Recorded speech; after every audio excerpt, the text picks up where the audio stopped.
Okay, I'd like to call this session of the Richmond Exempted Village School District Board of Education meeting back into session.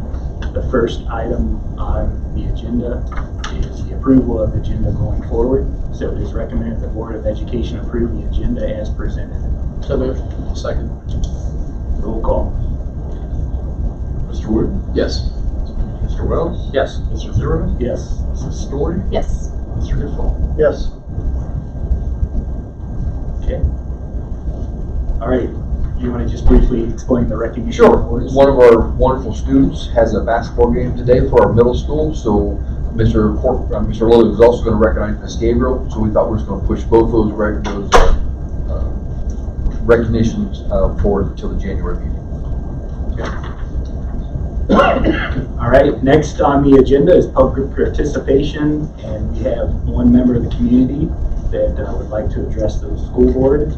There's 3-minute time limit, and Mr. Jeff Truxell. Well, I do it from here. Yeah, you can step up to the podium there. Yeah, how y'all doing this evening, man? Good. My issue is the most silliest and stupidest issue I've ever had, being a 35-year resident in Richmond, is a school bus stop. I guess apparently you all approved some other bus stops at the paddle wheel community up there in the Richmond behind the library and the medical building. You started off picking up the students at the house, but now you got a bus stop at one corner and a bus stop down at the other corner, but the bus goes right by the house. So I need some explanation because I ain't getting no answers. All Mr. Fry wanted to give me was this big bundle of paperwork. I've asked to speak to the superintendent, he's never called me. And I've also went to the bus garage to speak to Mr. Cox, and he's never got back with me either. So that's my issue. It's the most serious and stupidest issue in it. Okay. And as a property tax owner, a property taxpayer, I believe that my students should be picked up at the house. And you have reached out. Are you waiting on an answer? Is that what you're? This has been going on for 2 or 3 months, man. Okay. Well, we can have you. We can ask you to reach out again to the superintendent. Well, why can't I get an answer here? I mean, that's not the purpose of the public participation. We can. Well, you can wait till afterwards, and we can talk to you. Okay. And that's not what the purpose of this session, right? all right. Well, Okay. all All right. Thank you. So you want me to sit right here and wait? Yeah, you can. Yeah. Sure. All right. Committee reports. I'll go with the C&I committee. We met I think it was last week. We had 4 items on the agenda that we spoke about or discussed. Tonight, you'll hear Mr. Lilly and Mr. Stewart talk about the handbooks. That'll be the first reading. We also, Dr. Jill also talked about a novel, possibly going for a first reading this evening for our gifted students at the elementary. The third thing we talked about was school fees. School fees here in New Richmond has stayed the same for the last, I believe, 11, 12 years. Currently, elementary students pay $20 and the high school students pay $25. We've talked about looking at the cost of the commodities like workbooks that students use, possibly looking at if there should be a charge for that as well. So I know Dr. Miller there will talk a little bit about that this afternoon, and Dr. Chip. So those are the 4 items on the C&I report. Yes. And there's no grant report, correct? Yeah. All right, so safety committee update. One thing I will mention is we have a lot of great first responders in our community from all different jurisdictions, from Pierce Township, Monroe Township, Claremont County, the village of New Richmond, and we had a great amount of attendance and participation this time. We thought since December, the holidays, we wouldn't get a lot of attendance, but they showed up. They all brought great information. It was a great discussion. We talked about the threat that was emailed into multiple schools throughout the state of Ohio. Turns out it was in California and Texas and everywhere else as well. Mr. Miller, I'm sure, is going to give us some details on that. here in the superintendent's report. And then also we had building updates of the drills that we have gone through. We talked about through some things. And we also talked about the possibility of doing a severe weather drill in the fall, because if you've noticed, like there was a big tornado that went through Nashville in the last couple of weeks, as well as in the past, there's been one through Kentucky. So the discussion was about doing some of that drill in the fall versus focusing on the spring. So that was the main topics. Mr. Miller is going to fill us in on some more information as well during his superintendent's report. So hand it off to you. Well, thank you so much. Yeah, it was probably the best maybe safety committee meeting we've had in my 5 years here.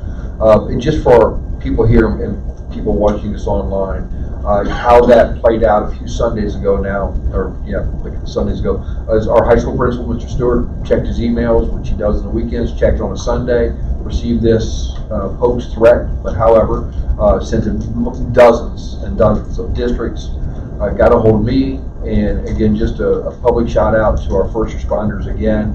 New Richmond Police were fantastic, Claremont County was fantastic. Had some procedures put in place within an hour on a Sunday. Most people are with their families and whatnot on Sunday. You would expect. I started making calls around 2 o'clock, easily before 4 o'clock. Principals were on site doing what we had to do and following the direction of our first responders. So got some great feedback on maybe some better ways to approach these if they happen in the future.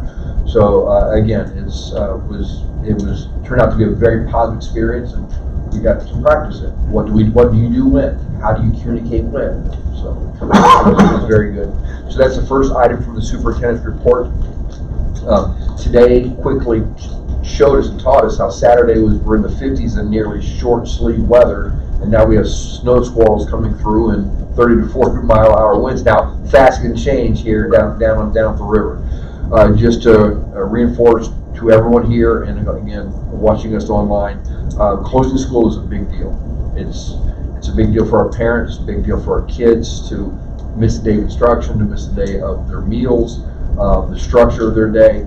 Elementary, it's an even bigger deal. Just parents, and we understand they need to go to work, and you can't just leave 6 and 7-year-old kids at their house by themselves. Middle school, it's a little better, and in high school, it's best of all. So when we do make the decision to close school, it's done with a lot of talking and thoughts behind making this decision. A lot of people are involved. We try to make the decisions as everybody wants to know right away. It's not feasible. As soon as the first flake of snow flies, you just don't know what's happening. So we make a decision in a timely manner as we can. By the new state law, which took effect this past October, all districts in Ohio have 3 remote snow day or blizzard bag days, and then after that is just they count against your allowance you're required to fulfill your state requirement. So we're hitting that time of year for those parents who have kids who play sports and extracurriculars and plays and concerts. We have very much a very specific plan for how we handle when school closes, because of bad weather. Just their coaches will be in contact with them if there's practice canceled, if their games canceled, and so forth. So, as we all know, the roads here in New Richmond have no forgiveness to them. There's not much room on the shoulder, lots of curves, lots of hills. So we will always act out of an abundance of caution. So the third thing is I want to talk about, and we'll hear a lot more with our handbooks, is, thank you Mr. Wells, is the discussion of fees. If there is nothing will need to be decided today or the January board meeting, but is there a willingness to look at our fee schedule? We've begun to look at some of the other 8 surrounding districts in Claremont County. Some don't charge, but those who do charge, which is probably the majority, definitely charge well more than we do.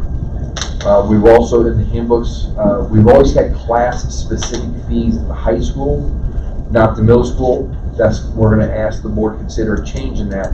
We're going through these new adoptions, new for language arts, new for math. They come with consumable workbooks that need to be repurchased every year. And so we're going to ask the board to consider at least taking on our parents to take on half that cost instead of the district way of taking on all that cost. So you'll hear that again with Mr. Stewart and Mr. Lilly. And I got one more point, but I would like to hear if you have any thoughts right now on our fees and our fee structure, if you have any opinions on that. We had an initial meeting, we meaning a small group from the New Richmond, a small group from Grant Career Center, exploring a possible program for next year, which I'm one of my previous stops I'm very familiar with, like a broadcast video production program where Grant Career Center would provide a teacher, New Richmond would provide, it could be a language arts teacher, could be a technology teacher, but they team teach it in a 2-peer block and working on tech skills, video programming, digital programming, and also Grant Career would provide not just a teacher, they provide all the equipment. So it appears to be a wonderful opportunity. We're just in the initial discussions. There's none of that in the handbook tonight. We're going to meet again in early January. And even if the handbook is approved in January and this program is not fleshed out yet, we can always amend the handbook, in February, March, or April, when the case may be.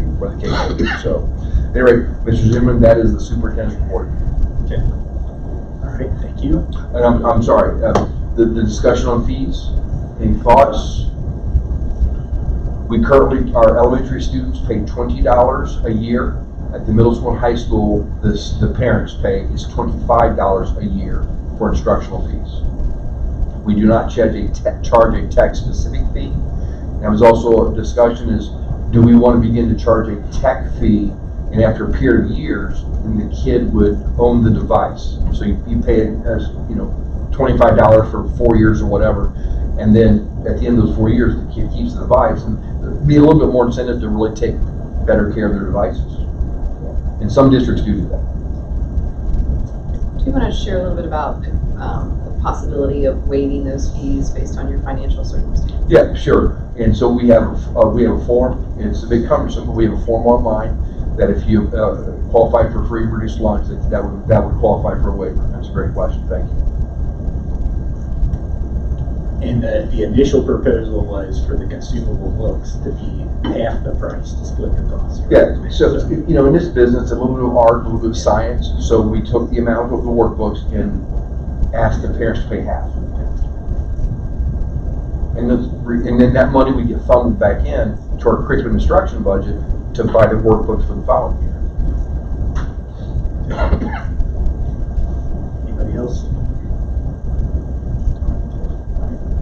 Just discussion phase. Okay, thank you. All right, next item, human resource items. Very small HR agenda tonight. An assistant wrestling coach had some things change where he's no longer able to coach for us at wrestling. We're going to miss Teresa Berkeley, but we're excited to have Donald Gibson be recommended to be the assistant to the transportation director. Substitutes.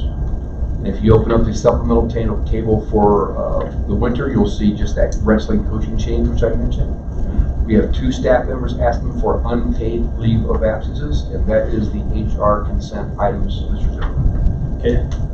It is recommended the Board of Education approve items 8A through 8E. So moved. Mr. Whitman, can you second them? I'll second. Second, Mr. DePaul. Any discussion? Okay, roll call. Just a second, sir. Who seconded? I apologize. Mr. DePaul. Thank you. Roll call, Mr. Duval? Yes. Mrs. Story? Yes. Mr. Wells? Yes. Mr. Wood? Yes. Mr. Zimmerman? Yes. All right, item 9 is approval of student and staff travel participation. Yeah, wonderful. I had my 5th year here. It's the first time I've had this request. I think it's a very good request. Our high school softball program, the ladies would like to go to Pigeon Forge for a softball skills kind of experience over spring break, so no school time is lost.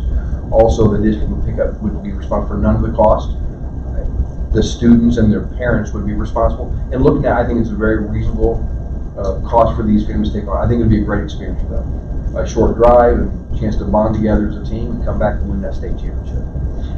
So, but it does require board approval. All right, it is recommended the Board of Education approve an out-of-state and multi-night field trip for high school softball students and staff members and coaches to travel to the Ripken Experience in Pigeon Forge, Tennessee, March 25th through 27th, 2024. So moved. I'll second. Mr. Wood, Ms. Story. Any discussion?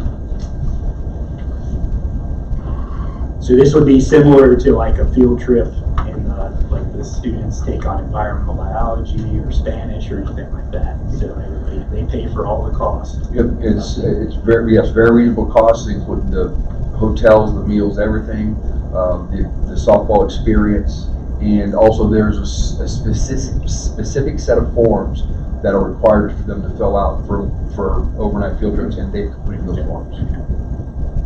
All right. Roll call. All right. Mrs. Story? Yes. Mr. Zimmerman? Yes.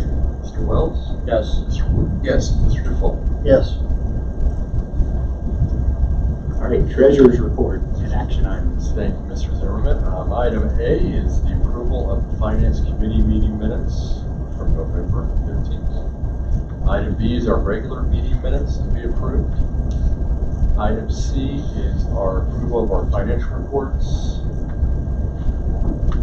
And item D and E are a little different this month, but it's something we just need to do for accounting. Appropriations, we would update our appropriations resolution and our total resources, estimated resources of revenue. So there's a couple increases, mostly in our activity funds. So for athletics, as we bring money in, we have to appropriate it just in case we want to have that money spent throughout the year. And today, kind of the last minute, we had some additional grant money come in for Mr. Miller, help me out the new Connectivity grant. No, it was the John Fry, the grant he was working on, mental health services, stronger connections. Yeah. Thank you. In a connectivity, yeah, stronger connections grant. Yes, stronger connections grant. We had $1,000 more come in, so we're going to appropriate that as well. And that money goes towards mental health services for our district. So we'll appropriate it. You guys will appropriate it on the board side so we can spend that money, and then we'll also have the total sources document approved. Let the county know we have more money come in than we did in the year. Just more of an accounting issue. Green light for the treasurer.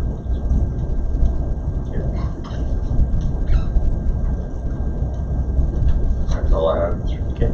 It is recommended the Board of Education approve items 10A through item 10E. So moved. Second. Okay. Any discussion? Okay, roll call. Mr. Zimmerman? Yes. Mr. Default? Yes. Mr. Wood? Yes. Mrs. Story? Yes. Mr. Wells? Yes. Okay, next item is, this is our last meeting of the year, so after the first of the year, we have to what do we call it? Organizational meeting. So we have to appoint a president pro tempore for our first meeting of the year, which will be January 3rd, 2024 at 5 p.m. And do I have any volunteers to run that meeting? Sure. Mr. Wells, is he looking up? Pretty good time.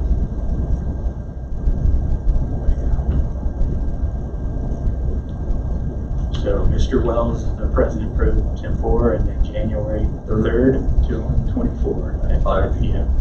Right here, right? Right here. We're all set. As long as everybody agrees. Everybody agrees? Any questions about Todd? Comments? Any questions? Okay, all right. Academic report.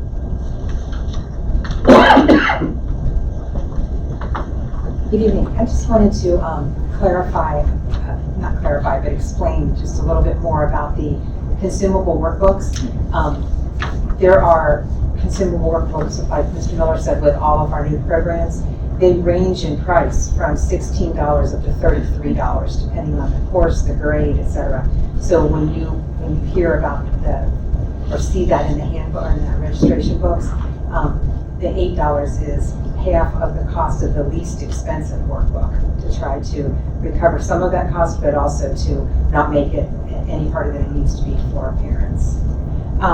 So we have 3 items on the agenda this evening for first reading. Mr. Lilly will present first, followed by Mr. Stewart, the middle school and high school registration handbooks.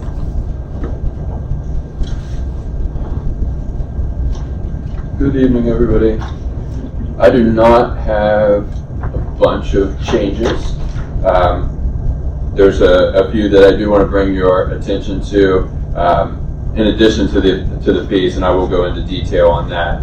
On page 2, right away you'll see that Intro to French 6 and 7 and also French 1 are eliminated.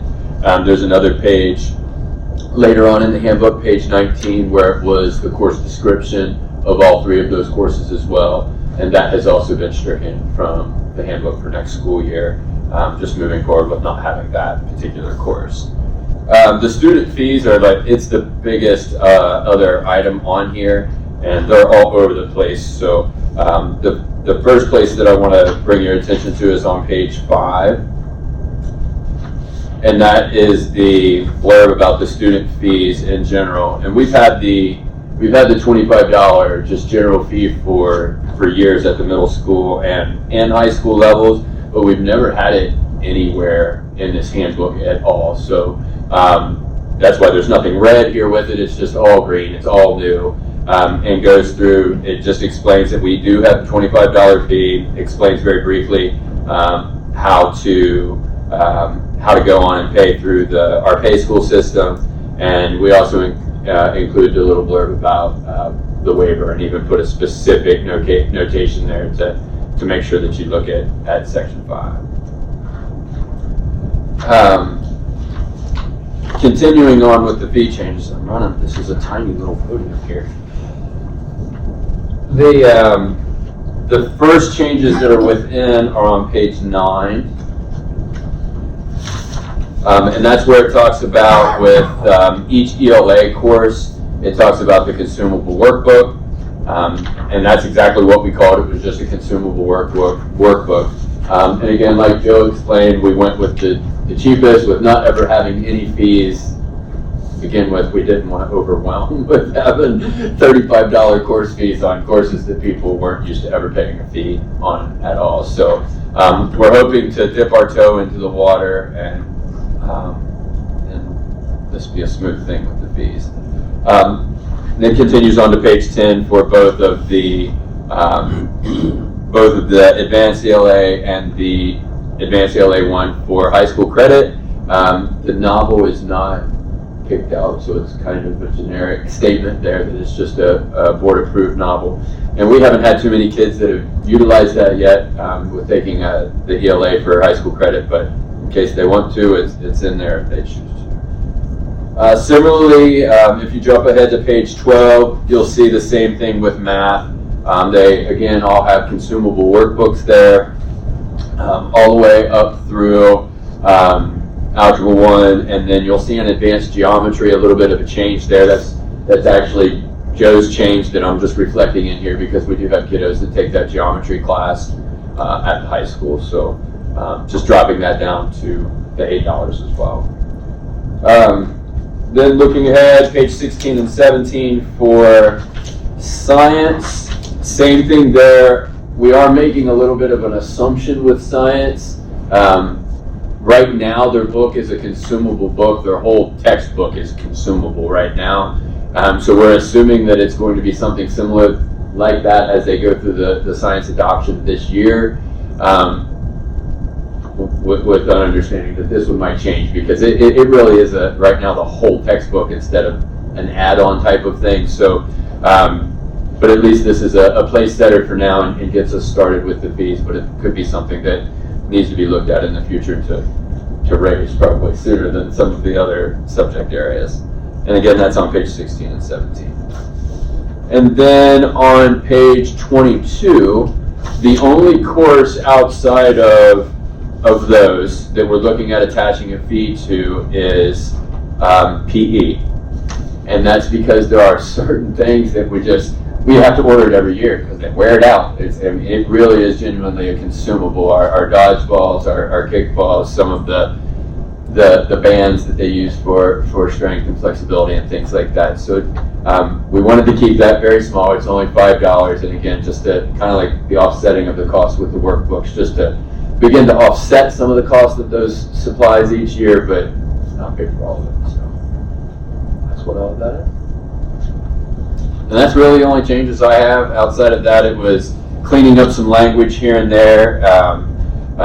Joe may go into a little bit more detail, but we cleaned up the math flow chart. It was a little cumbersome before. I want to say it was like 5 different columns on that math flow chart, and now it's down to 3. And again, mine just reflects the work that they did there. Thank you, Mr. Willis. And then health is just gonna be 7th grade. Yeah, we actually started doing that this year. So every 7th grader at some point in their school year, either first semester or second semester, is taking health. And we left the courses in there for 6th and 8th, but we're not teaching it. So we will of course keep those course descriptions in case we ever want to change in the future. We can easily pull them back out. But right now it's because it's required at that 7th grade level. It's not even an option to be able to take it at the 6th and 8th grade level, and it would confuse folks, I think, to see it there. The only elective that we do, we have an option, I guess, for 8th graders to be able to take that the wellness course. So if that's within their wheelhouse, and there's a little bit of strength and conditioning mixed in with diet, right living, and that kind of stuff that's there for outside of the 7th grade. But there was nothing attached to that as far as fees or anything goes. Thank you. Thank you. Thank you, Court.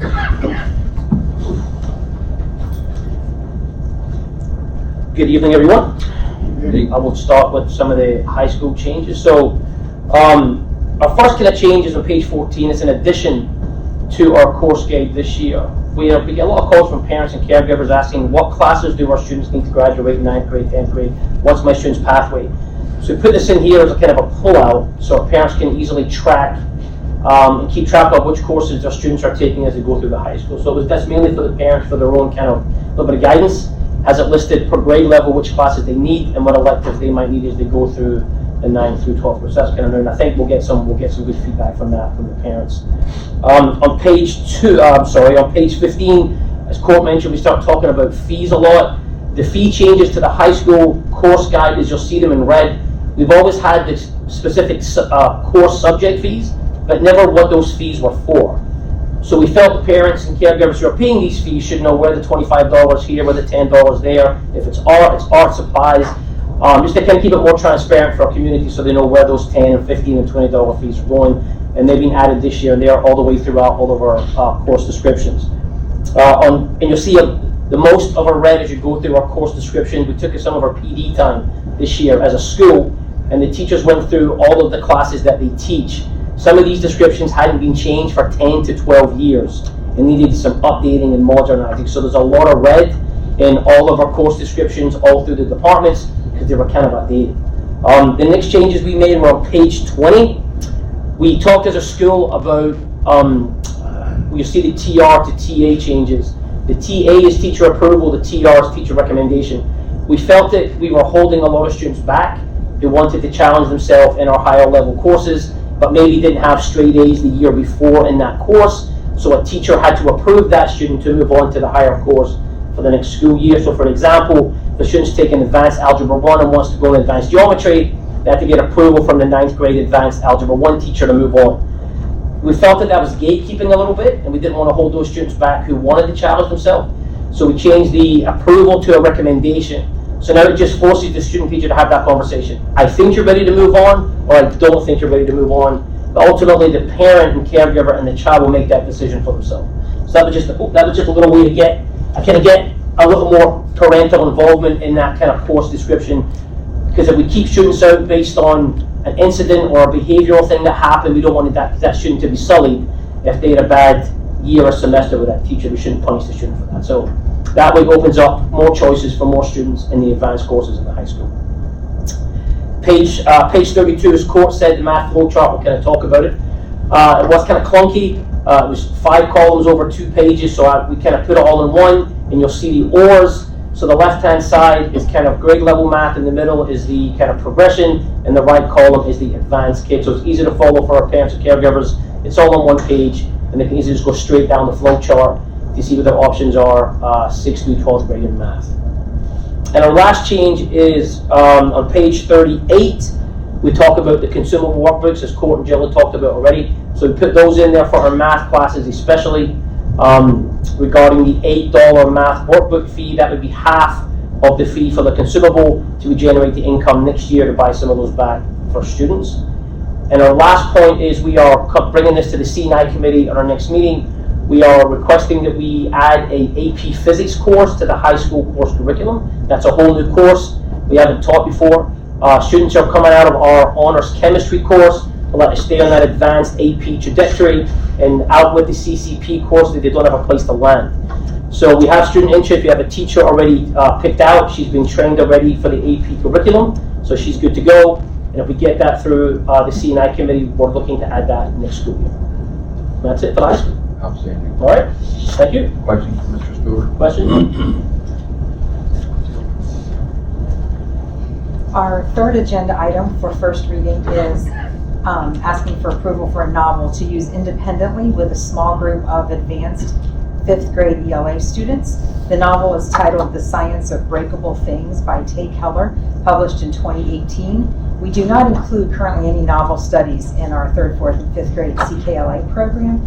This novel is on the recommended list for our CKLA program, and that small group of students needing enrichment would read it independently outside of the class, and discussions with their ELA teachers would occur at lunchtime, meetings, and during small group intervention times. Okay, thank you. All right, next up is communications report. I come bearing more photos, starting with the choir and band concert at the middle school last week. That was a great success. The band started off with a real display of progression from 6th, 7th, and 8th grade. It does not appear to be moving at all. Right. Yeah, so you can just click through it. Okay. You can see the progression that the players in the band made from 6th, 7th, and 8th grade as all of them played back to back to back, to the point to where the directors were calling that out in the middle of the show, and showing how well they, just since August, how far they've come along. The choir, which you can see up there now, sang 7 songs. Well, one of those 7 songs was an original performance written and sang by 3 of the students in the choir. So they all just went through and did a tremendous job. Very different pieces with different challenges in each of them throughout. It was a really wonderful night of music. It was the second concert I think of theirs that I've been to, and both of them have been fantastic. Keep rolling. The band, you keep rolling. Yeah, you just keep rolling as I talk. Okay. Yeah. So once we finish with the band and the choir, we'll skip to the next musical item on the agenda, which was the performance of the incredible reindeer at Locust Corner Elementary School last week. And I don't know how many people in here have heard this story, but the basic premise of it is there's an asteroid heading for Earth, and that does not bode well for Christmas. The incredible reindeer came in and saved the day and prevented that asteroid from doing any damage. So shout out to them for saving Christmas and also the planet, I guess. Winter sports are under full swing now. We have some basketball photos. The girls basketball team had back-to-back wins last week, and they actually have a home game left before the end of the year. They play home on Wednesday against Schroeder. It is also a middle school night, so come out and support them and the middle school kids if you get the chance. They played a very tough game against Wilmington, couldn't quite come up with the win, but they came close. And the boys did the same thing with Batavia on Friday night, playing in that new gym that they have there at Batavia. They battled for 3.5 quarters and couldn't quite pull out the win. They have 2 games this week, one at Bethel tomorrow night and one Friday night against Mount Healthy. And if you can make it out to either of those games, I'm sure they'd love the support. Other winter sports in action, the bowling teams, girls and boys, both have wins this season. Wrestling teams picked up some win in the Blanchester duels. Girls wrestling had a 14th place finish at Ross. We're going to finish with these. These were from earlier today out at Locust Corner. Or excuse me, these are at Monroe. And this is the Circus Mojo. And that is where Monroe's teachers went for their team building activity back in the summer. They came out to the school today to display a message about leadership and teamwork through various circus antics. They got staff involved, there were students involved, they were standing on each other's heads, they were spinning plates. They said that they set the record for most spinning plates. That is a staff member. They asked me to do that, I declined. And it was just a wonderful time. The kids had an absolute blast. I can't say highly enough about everything that they did out there. It was a great day. That's it. Thank you, Mr. Thank you. Thank you. Thank you. Thanks. All right. Last on the agenda is adjournment. So moved. All right, Mr. Duval. Second. Amy second. Story. Roll call. Mr. Duval? Yes. Story? Yes. Mr. Wells? Yes. Mr. Wood? Yes. Mr. Zerman? Yes. Thanks, everybody. Thanks, everybody. Happy holidays, Merry Christmas, Happy New Year. You too.